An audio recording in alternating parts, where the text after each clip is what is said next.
हमारी है ना ये एक स्टिक का हमने TDS डिडक्ट किया था और पतंजलि का किया है ना, तो ये डिटेल तो हमें यहाँ से मिल गई। अब हमें इसके बिना ही हमें हमारे पास मान लो यूटिलिटी है, तो यूटिलिटी के थ्रू हम करेंगे। तो यूटिलिटी हमें सबसे पहले डाउनलोड करनी होती है, यूटिलिटी डाउनलोड करेंगे।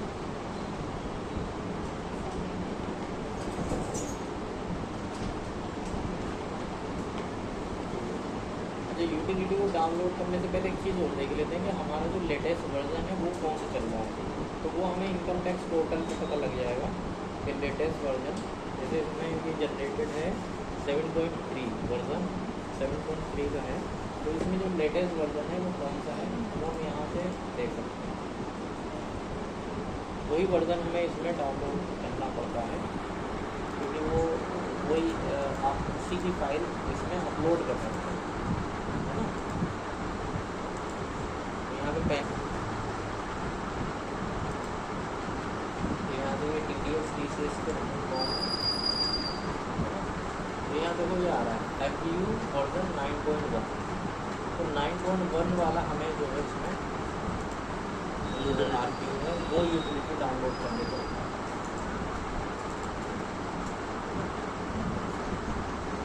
और यहाँ पर जो है गूगल पे जाके आप इसमें इसकी जो वो होगी utility RPU latest version 9.1 download, तो ये जो है आपका जो वाली जो साइट है उसमें चलेगा NSDL वाले तो देखो 9.1 अगर वर्जन मिलता है तो ये 9.1 और RPU वाला चाहिए। ये तो फाइल वैलिडेशन यूटिलिटी है, यानी अगर हम डेली से बनाना है तो उसका, लेकिन RPU होता है RPU वाला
रिटर्न टू ट्रेडिशन यूटिलिटी है ना, यहाँ पे हमने देखो कि इसमें 9.1 है ये ठीक है, ये यूज़ हो जाता है ना। तो यहाँ पर क्या करना है आपको, यहाँ पर आपको इसको एक्सट्रैक्ट कर लेना है, अनजिप कर देते हैं, राइट क्लिक करके क्लिक कर देना तो डिलीट कर दें। तो ये यूटिलिटी आपकी आ गई। इस यूटिलिटी को हम वहीं फोल्डर में डाल लेते हैं, क्योंकि यहाँ पे हमने चालान भी डाउनलोड किया था कल। यहाँ पे पेस्ट कर दो आप इसका। अब इसे क्या करना है, यहाँ पर आप अच्छा इसके लिए जावा आपके सिस्टम में होना चाहिए इंस्टॉल, तभी यूज़ हो पाएगा। तो यहाँ से जो आपकी ये है TDS RPU 5.6, इस पर डबल क्लिक करना है।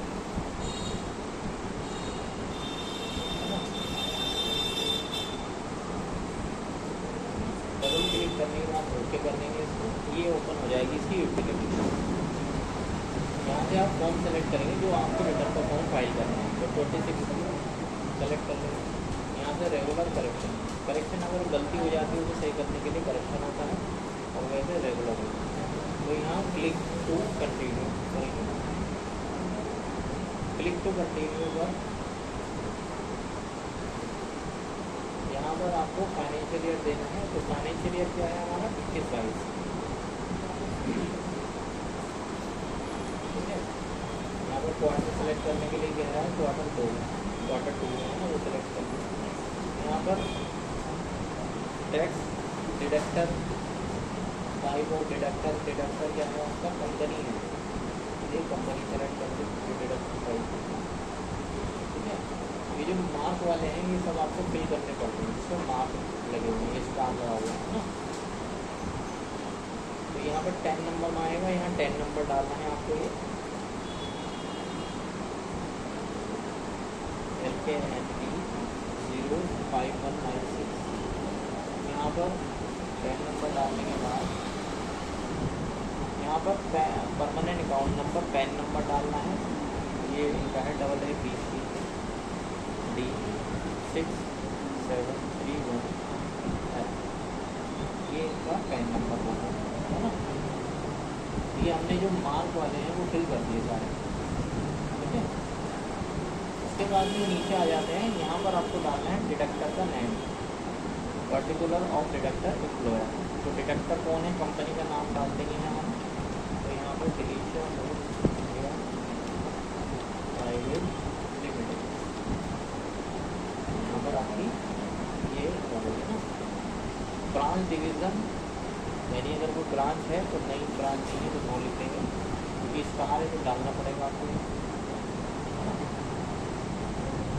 उसके बाद में इसका एड्रेस आप डाल सकते हो यहाँ पर, जैसे फ्लैट नंबर आपको डालना पड़ेगा इसमें। तो फ्लैट नंबर में अगर कोई नंबर है, मान लो ये नंबर है, मान लो फ्लैट नंबर है ना, तो यहाँ नेम ऑफ बिल्डिंग हुई है डिलीट,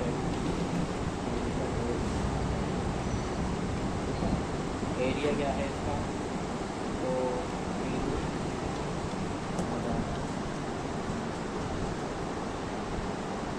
मदारा में है।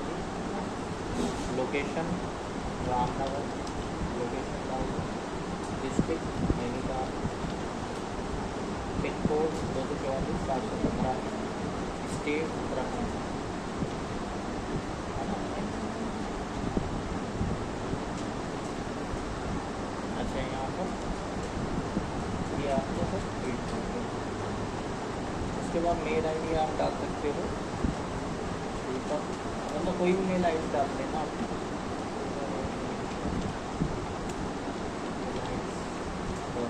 ये हमने मेल आईडी डाल दी।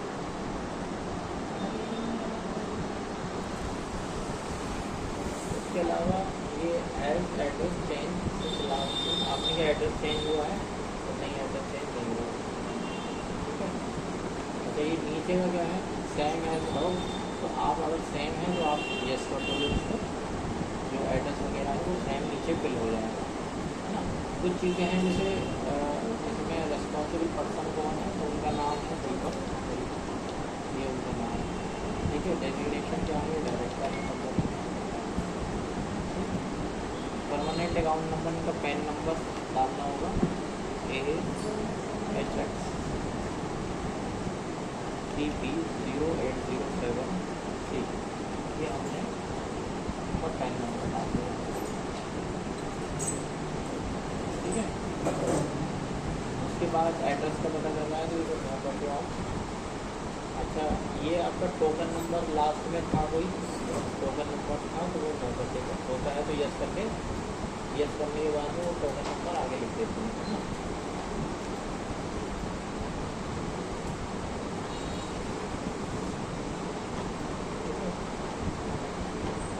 तो मेल आईडी डाल दो यहाँ पे,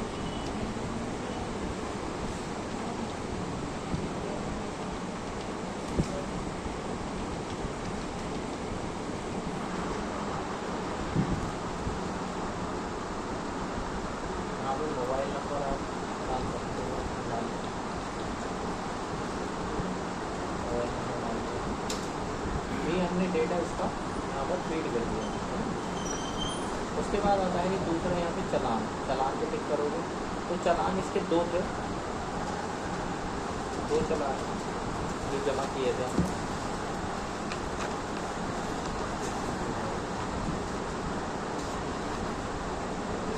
एक चालान सितंबर में जमा किया है, अक्टूबर में जमा किया है।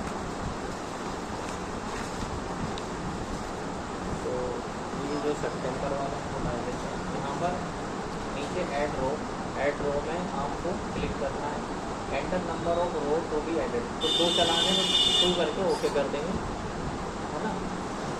TDS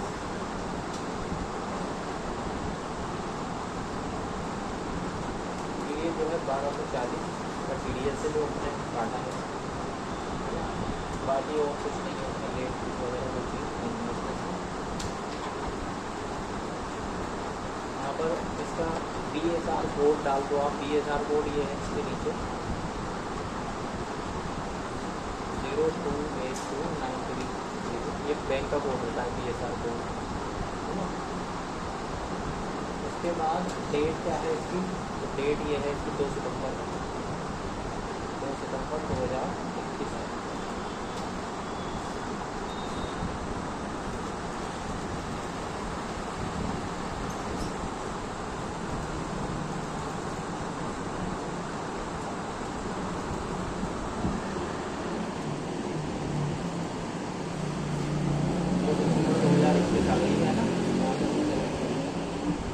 चालान नंबर क्या है, तो चालान नंबर ये लास्ट में इसका 0009 चालान नंबर हो गया, है ना। अब ये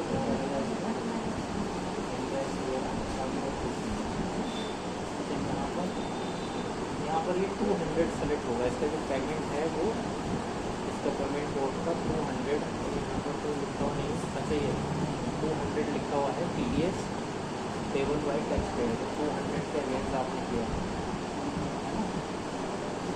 200 का मतलब टैक्स पेयर जो पेड कर रहा है, और 400 में आता है अगर डिपार्टमेंट की तरफ से कोई डिमांड आती है तब जमा करते हैं तो 400 सेलेक्ट करते हैं। तो 200 है वो चालान पे लिखा हुआ होगा, है ना। ये हमने डिटेल इसमें फीड कर। इसके बाद इसी तरह से दूसरा चालान हमें फीड करना पड़ेगा। ये मतलब चालान, दूसरा चालान में आपको आपके कितने रुपए कटे थे उसमें,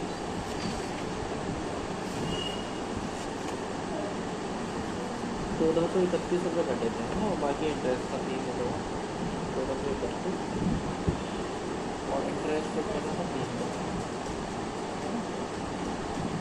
टोटल 1634 रुपये होगा। उसके बाद BSR कोड सेम है 028293।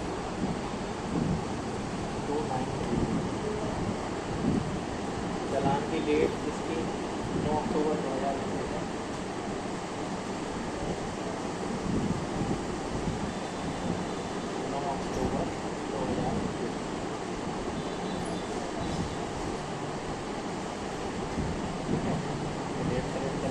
उसके बाद चालान नंबर 00216, यहाँ पर भी हम इसमें 200 सेलेक्ट करेंगे, ठीक है। तो बस ये हमने चालान फीड कर दिए, दोनों दो चालान थे, दो चालान हमने फीड कर दिए। उसके बाद एनेक्सर आता है ना। अब एनेक्सर में हमें देने होंगे कि हमें कितने उसमें ये सेलेक्ट करना है, यानी चालान 1 के अगेंस्ट आपने कितने डिडक्टिव का टैक्स जमा किया और चालान 2 के अगेंस्ट कितने डिडक्टिव किया है। तो दोनों के एक थे, तो एक हम इसमें डाल देंगे और एक इसमें डाल देंगे, ठीक है। 2 चालान हैं और एक किया है। अगर मान लो 1 से ज़्यादा होता तो वो डाल देते, मान लो 1 चालान जमा करा था उसके अगेंस्ट 5 लोगों का जमा किया था तो 5 डाल देंगे, यहाँ ओके कर देंगे। ओके करने पर यहाँ पर आपको एक डिटेल आ जाएगी कि 2 सितंबर में चालान किया था, ठीक है। वो कौन से सेक्शन के अगेंस्ट था, तो 194C है, इसमें दोनों में 94C आप सेलेक्ट कर लेंगे, इसमें भी 94C है दोनों में, तो यहीं पे एक बार सेलेक्ट कर लेंगे हम दोनों।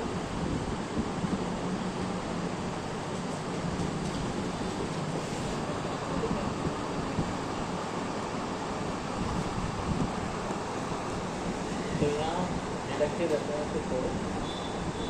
पैन नंबर यहाँ पर डालना है, पैन ऑफ द डिडक्टिव। तो पैन नंबर आपका जो पहला वाला था 1240, उसका पैन नंबर डालना है।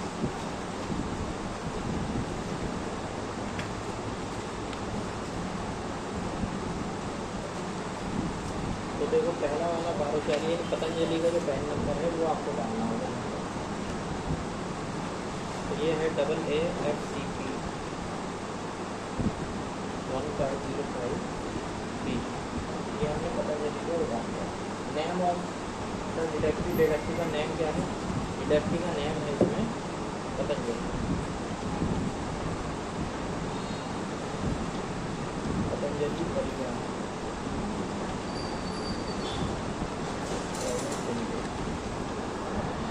ये हमारी पार्टी का डिडक्टिव का नेम है। अच्छा, date of payment credit, payment की डेट है इसमें क्या है? ये 21 अगस्त है ना, तो यहाँ पे हम टाइप भी कर सकते हैं या वो भी कर सकते हैं 21 अगस्त 2021। उसके बाद पेमेंट डेट क्रेडिट कितना अमाउंट, मतलब इसमें अमाउंट कितनी है, अमाउंट की इस पर TDS काटा गया है, तो वो 62,000 की अमाउंट है ना। TDS की अमाउंट 1240 है, ठीक है। ये वो अमाउंट है जिसको TDS काटा गया है।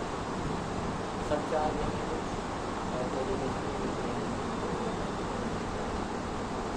उसके बाद डेट ऑफ डिडक्शन भी यही है 21 अगस्त 2000, वो डेट सेम ही है दोनों। रीज़न फॉर लोअर डिडक्शन, तो लोअर डिडक्शन नहीं हुआ है तो ठीक है। अगर लोअर डिडक्शन होता है यानी कम परसेंटेज से कम काट लेते हैं, ठीक है। डिडक्टिव कोड में जा रहा है, डिडक्टिव कोड 1 है, कोड अपना 1 सेलेक्ट कर लिया उसने। रेट ऑफ परसेंटेज कितना परसेंट घटा है इसका TDS, 2% घटाया है, 2% डाल दिया हमने, 2% की डेटा जो है उसका वो हो गया TDS घटा, ठीक है। बाकी आपको आगे कुछ नहीं करना है इसके अंदर। फिर नीचे दूसरे वाला जो आपका बिल है उसको सेलेक्ट कर लेना है आपको, दूसरे वाला बिल इसका पेन नंबर डालो दूसरी पार्टी को।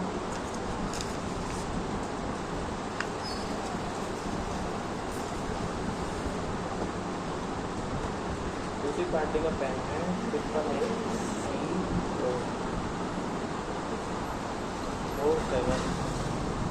4716C, ये हमने पेन नंबर डाल दिया उसका। इस पार्टी का नाम लिख देंगे हम ऑन लिमिटेड,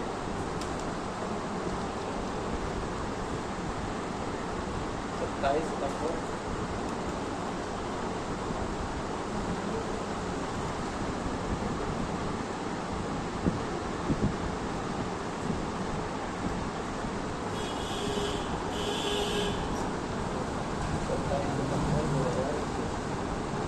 अमाउंट कितनी थी? 71,560। उस पर TDS काटा हुआ, TDS कितना कटा है? 1536।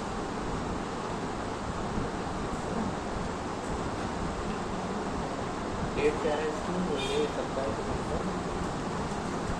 2021।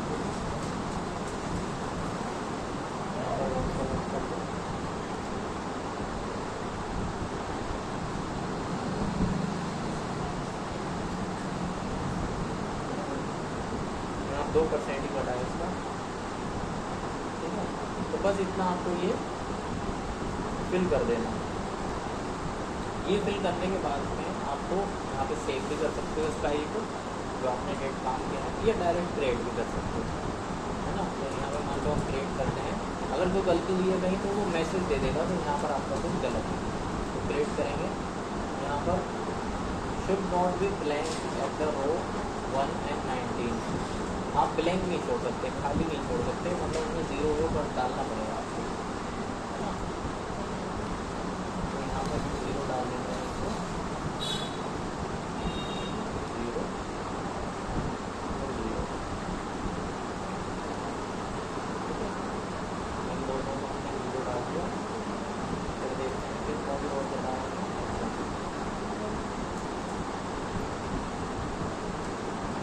यहाँ पर हम फिर इसे क्रिएट करेंगे, मतलब वो जो 0 था वो हमने फिल कर दिया। उसके बाद ये मांग रहा है challan input file name with form error file. इसमें हमें टैली वाली फाइल नहीं डालनी होगी क्योंकि हमने ये डेटा फीड कर दिया है। तो चलान सेलेक्ट कर लेंगे, जो चलान हमने डाउनलोड किया था कल वही सेलेक्ट कर लेगा। तो चलान हमारा था, ये चलान की फाइल है जो हमने डाउनलोड की थी, इसे सेलेक्ट कर लेंगे। ठीक है, एक एरर फाइल हम देंगे यहाँ पे कि अगर कोई गलती होती है तो वो एरर फाइल वहाँ पे आ जाए। तो उसके लिए हम पाथ दे देंगे कि ये जहाँ पर सेव हो जाए आपकी फाइल में जाके। अगर एरर आता है तो सीरियस रिटर्न यहाँ पर फाइल हो जाएगी, वो सेव हो जाएगी किस नाम से, 2060 RQ, इसके नाम से एरर की फाइल सेव हो जाएगी।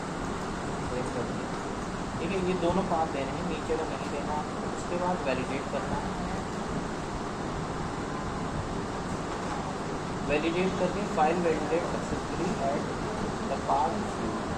तो ये हमारी फाइल सक्सेसफुली हो गई है ना, ओके कर देंगे इसमें। ठीक है, तो ये हमारा 27A जनरेट हो गया। अगर हमारा 27A जनरेट हो गया तो इसका मतलब हमारी फाइल रेडी हो गई। तो देखो हम इसको डबल क्लिक करेंगे, PDF में आ जाता है। तो ये फॉर्म हमारा जनरेट हो गया है ना। तो अगर हम फैसिलिटेशन सेंटर के थ्रू ये रिटर्न फाइल कर रहे हैं तो इस पर साइन करना होगा हमें, और साइन करके उस फैसिलिटेशन सेंटर पर ये लेके चले जाएंगे। और इसकी जो फाइल है FBU फाइल वो भी लेके जानी होती है हमें पेन ड्राइव में, है ना। तो ऐसे कर लेंगे। और अगर हम कुछ रिटर्न इसकी अपलोड कर रहे हैं तो फिर हमें इस पर साइन करने की ज़रूरत नहीं है, बस इसकी FBU फाइल जो है, FBU फाइल देखो यहाँ पर लिखा है FBU फाइल, ये फाइल हमें अपलोड करनी पड़ती है। ये जो फाइल है FBU फाइल है ना, फाइल का टाइप लिखा हुआ होगा, तो इस फाइल को हमें क्या करना पड़ेगा, जिप में कन्वर्ट करना पड़ेगा। तो यहाँ से इसको सेंटर कंप्रेस जाके जिप कर देंगे, है ना। तो जिप करने पर ये इसकी जिप फाइल बन गई है 26R, है ना। अब ये फाइल बनने के बाद में आपको क्या करना है, इनकम टैक्स पोर्टल को जाके इसे अपलोड कर देना होगा। यहाँ पर आएंगे और यहाँ पर लॉगिन पे जाएंगे आप। लॉगिन पे जाने के बाद में आपको इसका टैग नंबर डालना है और पासवर्ड डाल देना।